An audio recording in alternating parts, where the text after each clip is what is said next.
പലവട്ടം പറഞ്ഞിട്ടും പിന്നെയും പിന്നെയും തട്ടിപ്പിന് തലവെക്കുകയാണ് മലയാളി. 2 ദിവസം വീട്ടമ്മയെ ഡിജിറ്റൽ അറസ്റ്റ് ചെയ്തതായി പറയുക, അക്കൗണ്ടിൽ ആകെയുണ്ടായിരുന്ന 21.5 ലക്ഷം രൂപ തട്ടിപ്പുകാർക്ക് നൽകാനായി ബാങ്കിലെത്തുക. പിന്നീട് എന്താണ് സംഭവിച്ചതെന്ന് തിരുവല്ലയിൽ നിന്ന് സലിം മാലിക് പറയും. വിദേശ ജോലിക്ക് ശേഷം തിരുവല്ലയിലെ വീട്ടിൽ വിശ്രമ ജീവിതം നയിക്കുന്ന 68-കാരിയെയാണ് വ്യാജ ഡിജിറ്റൽ അറസ്റ്റ് നടത്തിയത്. ഇവരുടെ ഫോണിലേക്ക് ഒരു വീഡിയോ കോൾ വരുന്നത് കഴിഞ്ഞ ഞായറാഴ്ച ഉച്ചയ്ക്ക്. മുംബൈ ക്രൈം ഡിപ്പാർട്ട്മെന്റിൽ നിന്നാണ് വിളിക്കുന്നതെന്ന് പരിചയപ്പെടുത്തി. കാനറ ബാങ്കിലെ അക്കൗണ്ടിൽ ആധാർ തിരിമറി നടത്തിയെന്ന് പറഞ്ഞു.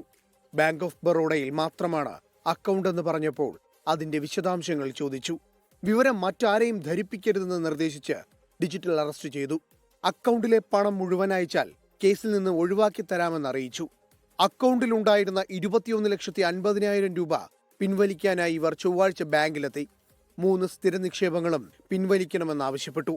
പണം മക്കൾക്ക് നൽകാനാണെന്ന് ആദ്യം പറഞ്ഞെങ്കിലും ട്രാൻസ്ഫർ ചെയ്യാൻ ആവശ്യപ്പെട്ട അക്കൗണ്ട് സ്വകാര്യ കമ്പനിയുടേതായിരുന്നു. ബാങ്ക് ഉദ്യോഗസ്ഥന് അപ്പോൾ തോന്നിയ സംശയമാണ് തട്ടിപ്പുകാരെ വെട്ടിലാക്കിയത്.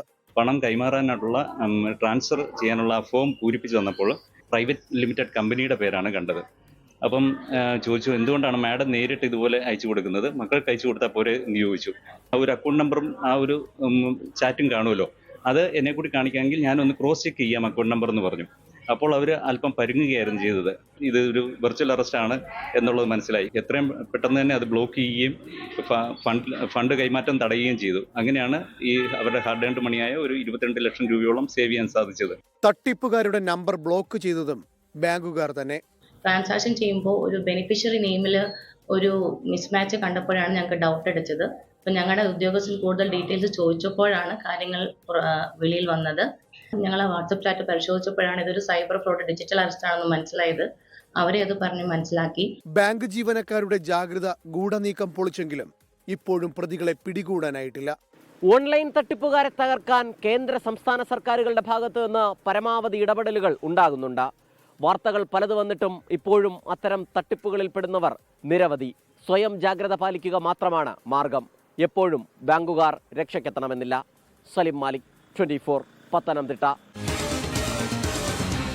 പൊതുജനം കഴുതയല്ല സാർ. ലോകത്തെവിടെയായാലും ഏത് സമയത്തും 24 വാർത്തകളും ഓഗ്മെന്റഡ് റിയാലിറ്റി പാക്കേജുകളും എക്സ്പ്ലെയിനറുകളും വിശദമായി കാണാൻ ഞങ്ങളുടെ യൂട്യൂബ് ചാനൽ നിങ്ങൾക്ക് സബ്സ്ക്രൈബ് ചെയ്യാം.